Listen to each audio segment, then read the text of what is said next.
Halo Sobat Cendekia sekalian, apa kabar? Di video kali ini kita akan membahas atau melakukan review dari eksperimen investasi DCA atau metode nabung di reksadana Cipta OVO Ekuitas untuk bulan yang kelima atau bulan Desember 2023 atau bisa dibilang adalah bulan terakhir dari eksperimen ini. Bagi para sobat cendekia yang baru saja menemukan video ini dan belum memahami konteksnya, saya jelaskan dulu ya. Jadi ceritanya selain kita melakukan eksperimen investasi untuk BNP Paribas Legati, kita juga melakukan eksperimen yang serupa di Cipta Alfa Equitas. Meskipun ada beberapa perbedaannya, ya, yaitu misalnya kalau dimulainya BNP Paribas Legati itu sejak 1 Mei sampai dengan 31 Desember 2023, maka Cipta Alfa Equitas itu sebenarnya dimulai pada bulan ke Agustus, ya. Jadi bulan Agustus, September, Oktober, November, Desember, ya, 5 bulan.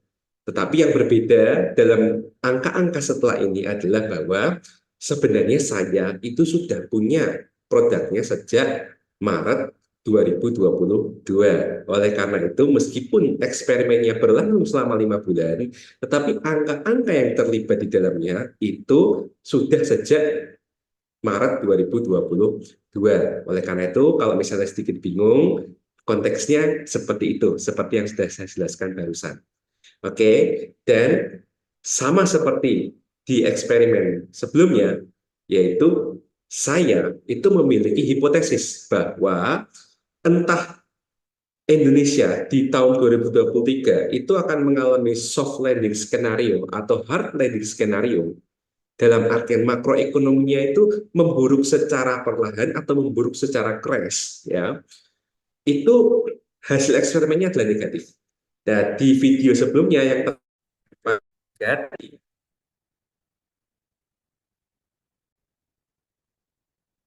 nah, jadi di sebelumnya di Serigahati itu sudah membuktikan bahwa terbukti ternyata hipotesisnya salah, yaitu masih bisa positif. Ya, nah, apakah yang terjadi di Cipta Alpha Equitas itu berbeda dengan yang BMP Paribas Legati dan mengapa bisa terjadi kalau misalnya hasilnya itu berbeda dengan yang BNP Paribas Legati? Oke, kita bahas dulu ya. Jadi untuk eksperimen ini ya dimulai dari Agustus, tetapi kita akan melihat perbandingannya, ya, perbandingan kinerja antara reksadananya sendiri, jadi belum portofolio kita ya, jadi reksadananya sendiri dengan IHSG rata-rata indeks reksadana saham pada umumnya dan LQ45. Ya, di sini pertama kita akan membandingkan pada bulan Desember saja. Di sini kita bisa lihat ya bahwa pada bulan Desember saja Cipta Ekuitas itu kinerjanya itu paling buruk ya dibandingkan dengan IHSG, rata-rata reksadana saham dan LQ45. IHSG dan LQ45 itu bisa positifnya lumayan ya. IHSG 2,7%, LQ45 4,35%, rata-rata reksadana saham itu 1,36%, tapi Cipta Ekuitas itu minus 0,0476%. Sementara ya kalau kita melihat ya secara start to date itu meskipun eksperimen ini mulainya Agustus, tetapi secara kenyataannya saya itu sudah mulai investasinya itu sejak 24 Maret 2022. Jadi kalau kita tarik ya sekitar 1,5 tahun lebih ya atau hampir 2 tahun ya, ya hampir 2 tahun itu Cipta Ekuitas itu tetap mengalahkan IHSG. Ya, saya tekankan sekali lagi bahwa yang namanya investasi jangka pendek itu adalah investasi kalau range horizon waktunya itu adalah 1 tahun ke bawah. Nah, tapi kalau di sini kita lihat perbandingannya itu melibatkan periode waktu yang lebih dari setahun atau bahkan hampir 2 tahun. Dengan kata lain, jika kita melihat horizon waktunya secara jangka menengah, yaitu antara 1 sampai dengan 5 tahun, reksadana saham Cita of Equitas itu termasuk paling bagus ya, yaitu mendekati 10% ke atas. Sementara IHSG itu berkutat di angka 2,96%. Artinya, hampir 2 tahun IHSG itu hanya naik 2,96%. Nah, sementara rata-rata reksadana saham itu malah turun, ya, mencatatkan kinerja negatif 6,78% dan indeks LQ45 itu 5,7%. Ya, jadi kita bisa lihat ya bahwa ketika dalam jangka pendek itu kinerjanya bisa buruk, ya, apalagi ini bukan kinerja jangka pendek, ya, ini kan kinerja sangat jangka pendek, ya, kinerja jangka sangat pendek dibandingkan dengan kinerja jangka menengah. Itu kelihatan, ya, efek positif kalau misalnya kita investasi secara jangka menengah atau bahkan jangka panjang, ya. Tetapi yang perlu kita pertanyakan di sini selanjutnya adalah mengapa pada bulan Desember, ya, itu kinerjanya Cipta Ekuitas itu minus, atau bahkan kalau kita lihat dari persentasenya itu seperti cenderung tidak gerak kemana-mana, ya. Nah, di sini, ya, kita bisa lihat, ya, kita bisa lihat bahwa berdasarkan komposisi portofolio Big Ten, ya, 10 besar, alokasi tahun, ya, atau alokasi dana kelolaan masyarakat di Cipta Ekuitas, ya, itu merata. Ya, ini juga saya masih pakai asumsi fund fact sheet-nya dari 30 November 2023. Karena yang 31 Desember 2023 itu belum rilis. Jadi saya masih pakai asumsi ini. Ya. Jadi kita lihat untuk Big Ten-nya saja itu tersebar, ya, tersebar antara 9% sampai 7%.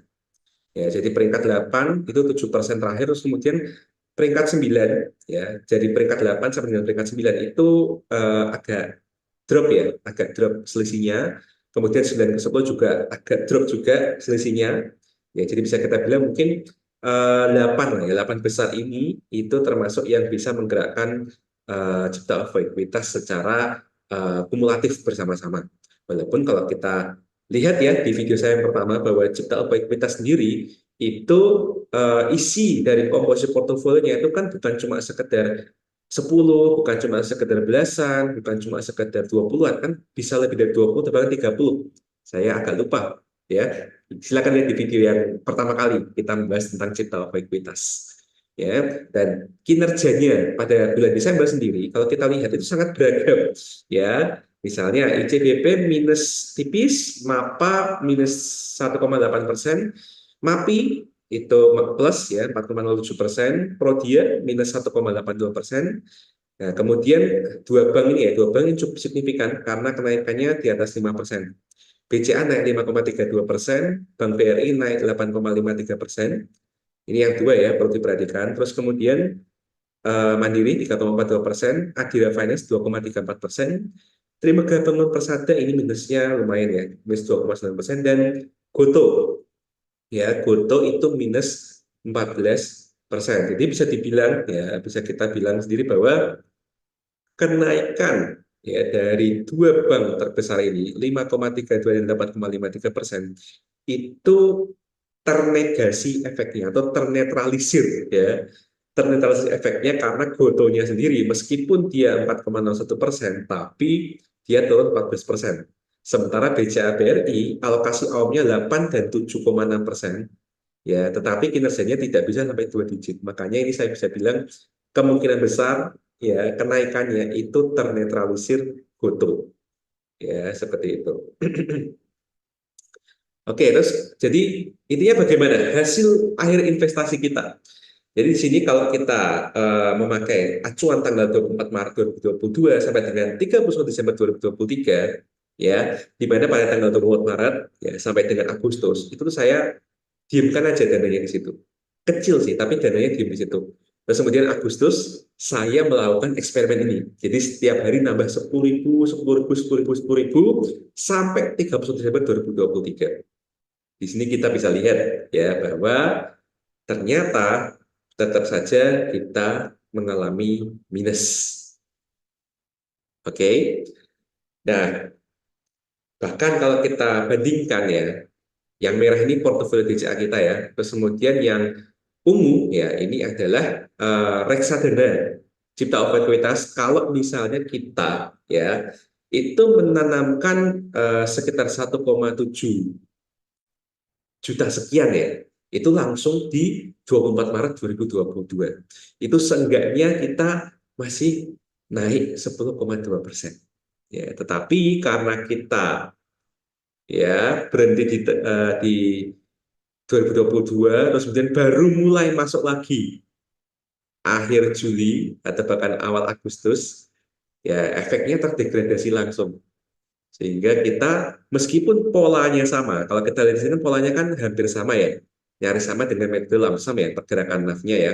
Tetapi ya kita terkena efek penurunan pasar saham pada periode Agustus sampai dengan Oktober. Itu yang benar-benar kita ter apa namanya tergusur ya. Jadi kita masuk justru ketika di pucuk, ketika ada apa namanya berita BI rate naik jadi 6%, kita malah masuk di pucuk dan pasar saham itu turun terus sampai dengan Oktober ya kan, di sini Oktober, dan baru mulai naik pasarnya itu ketika ada kabar The Fed itu menetapkan suku bunganya sama ya kan, dan ketika Desember kemarin ya itu baru mulai ngomong lagi bahwa tahun depan kita mau melakukan wacana penurunan suku bunga acuan.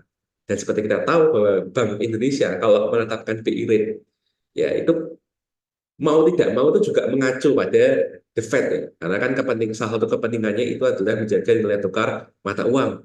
Jangan sampai suku bunga acuan kita tidak kompetitif terus terjadi capital outflow ke Amerika. Dan itu sebenarnya yang terjadi pada saat Agustus sampai dengan Oktober kemarin. Ya, capital outflow, pasar saham hancur, pasar obligasi hancur ya. Tetapi untungnya ya, seperti yang kita tahu IHSG itu nggak hancur-hancur banget nih, ya kan? Kenapa? Karena ada emiten PP ya, Prajogo Pangestu, ya ada Brand, ada Cumohan, ada TPIA, ya ada BRPT, plus Aman Mineral tuh. Itu yang menyokong IHSG. Ya, para outlier milik Prajogo Pangestu itu yang membuat IHSG itu bisa tertahan untuk tidak turun atau bahkan naik seperti itu. Nah sayangnya emiten Prajogo Pangestu itu tidak ada di Cipta Ekuitas ya, seenggaknya sampai bulan-bulan terakhir ya seperti itu. Nah oleh karena itulah di sini ya kita mengambil kesimpulannya simpel saja, sama seperti di eksperimen BNP Paribas Serikat, yaitu apa? Investasi di reksadana saham itu belum tentu bagus dalam jangka pendek, ya kan? Kalau di video pertama, saya akan membahaskan bahwa kenapa saya pilih Cipta Ekuitas. Karena sejak berapa tahun yang lalu, nyaris 10 tahun yang lalu, itu kinerjanya ya itu bagus sekali, mengalahkan reksadana indeks lainnya, mengalahkan IHSG. Ya, karena seperti yang kita tahu bahwa yang namanya berinvestasi di pasar saham itu target utamanya adalah mengalahkan IHSG. Oke, nah tetapi meskipun jangka panjangnya itu bagus ya kinerjanya dan secara historis, tetapi secara jangka pendek dan secara masa depan belum tentu bagus. Ya apalagi kalau kita masih baru 5 bulan seperti ini, dan kebetulan kita kok pertama kali masuk melakukan eksperimen itu kita ada di pucuk, istilahnya seperti itu. Ya sehingga lebih baik yang namanya investasi di reksadana saham sebaiknya untuk tujuan jangka panjang. Ya, tadi sudah dicontohkan secara jangka menengah, hampir 2 tahunan, Cipta Ekuitas menang sama IHSG. Ya, tetapi tetap saja secara teori, secara panduan perencanaan keuangan dan investasi, reksadana saham itu untuk tujuan jangka panjang. Ya, jadi jangan untuk nabung, ya, jangan untuk misalnya untuk nikah 3 tahun lagi. Ya, mungkin sebagai ini adalah untuk misalnya DP rumah atau beli rumah. Karena itu mungkin tujuan untuk 5 sampai 10 tahun ke depan. Atau mungkin untuk dana pensiun saja sekalian. Ya, mungkin itu 20 tahun atau 25 tahun ke depan. Itu adalah fungsi dari reksadana saham yang sebenarnya, dan itu sudah terbukti kan? Karena kita kalau secara jangka pendek dan sangat pendek kita kalah, kita minus sesuai ekspektasi kita gitu. Ya, dan seperti yang sebelumnya, mungkin investasi dengan metode DCA, tetapi dilakukannya secara harian, itu bukan cara yang tepat. Ya, nah nanti ke depannya ya di rencana eksperimen selanjutnya kita akan menggunakan cara investasi DCA yang dengan model bulanan, karena itu adalah cara yang lebih mainstream dan itu yang paling sering direkomendasikan oleh Bursa Efek Indonesia sendiri, oleh para upper yang sering webinar-webinar itu, oleh perusahaan sekuritas, oleh perusahaan aset manajemen, bahkan termasuk financial advisor, ya, financial advisor yang terafiliasi maupun yang independen. Terus bagaimana dong kalau misalnya ini masih negatif? Apakah saya hold, kemudian saya jual ketika stop positif, atau saya jual saja rugi? Nah, kalau saya sendiri itu prinsipnya adalah hold, karena saya baru menseriusi investasi ini 5 bulan. Ya, investasi di sini baru 5 bulan. Itu masih jangka pendek, bahkan jangka sangat pendek. Ya, buat investasi untuk taraf investasi ya, itu bagi saya belum belum bisa apa namanya marem ya, belum bisa matang gitu. Ya sehingga paling tidak secara jangka pendek ya, saya akan hold portofolio DCA ini hingga 31 Desember 2024 dan saya akan update hasilnya di YouTube tahun depan. Ya, jadi meskipun uh, eksperimen ini berakhir, tetapi nantikan saja ya bahwa playlistnya di YouTube itu akan diupdate setahun sekali. Seperti itu. Oke, nah ini juga salah satu alasannya ya. Ini salah satu alasan di mana saya itu mengambil jangka waktu itu hampir 4 tahun.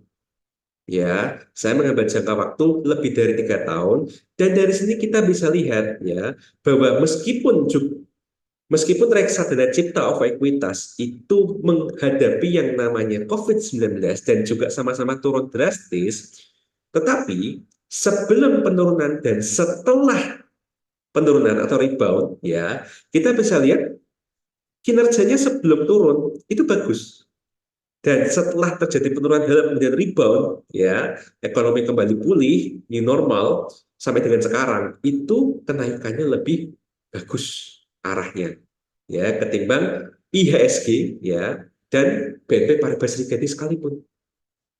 Ya, di sini digambarkannya cipta of ekuitas naiknya 81,72%. Ya, ini dalam jangka waktu 4 tahunan ya, 19, 20, 21, 22, 23. Oh maaf, 5 tahun ya. Dalam jangka waktu 5 tahun naik 81,72%. BNP Paribas Serikati dalam jangka waktu segitu naik 16,48%. Sementara indeks komposit ya, itu naiknya 17,66%. Ini IHSG.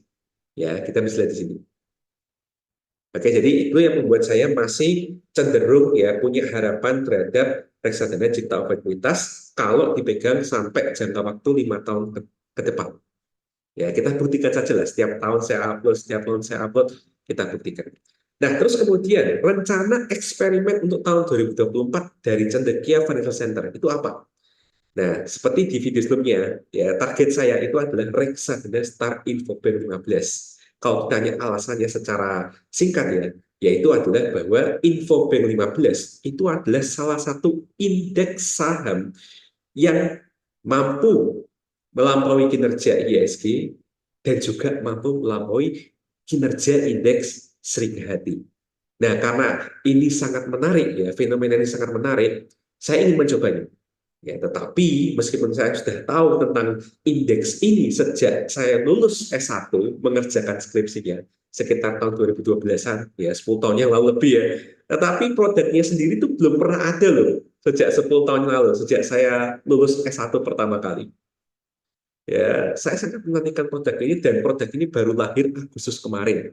Dan Oktober kemarin saya pertama kali beli langsung melalui manajer investasinya yaitu Star Asset Management. Karena produk ini nggak bisa dibeli di mana-mana. Ya, tidak ada di Bareksa, tidak ada di Bibit, tidak ada di Tanam Duit, tidak ada di Ajaib, tidak ada di Makmur, dan tidak ada di mana-mana. Harus langsung kontak manajer investasinya. Produk ini baru, tetapi saya tahu ini sangat besar sekali peluang cuannya karena ini adalah reksadana indeks. Ini akan mengacu pada Infobank 15. Artinya apa? Selama Infobank 15-nya berkinerja lebih bagus daripada ISG, reksadana ini seharusnya mengikuti kinerja induknya. Menarik kan? Jadi kita nantikan saja pembahasan saya yang pertama tentang indeks Infobank 15 ya. Terus kemudian setelah saya menjelaskan tentang indeks Infobank 15, saya juga akan menjelaskan tentang Star Infobank 15, dan kemudian saya akan membuat juga video awal untuk eksperimen saya di Star Infobank 15. Jadi seenggaknya ada 3 video lah. Ya, oke, nantikan saja ya video tersebut di channel Cendekia Financial Center. Silakan bagi yang merasa video ini bermanfaat, baik secara ilmu maupun secara amanah yang bisa diambil dari eksperimen ini, silakan like video ini, kemudian klik tombol subscribe, serta aktifkan lonceng notifikasi, supaya Sobat Cendekia sekalian tidak ketinggalan informasi ataupun ilmu-ilmu yang kami bagikan di Cendekia Financial Center. Akhir kata, terima kasih banyak sudah menonton video ini, terima kasih banyak juga telah bersabar dengan eksperimen ini. Oke, kalau begitu saya tutup dulu video ini di sini saja. Cerdas keuanganmu, merdeka finansial. Sampai jumpa.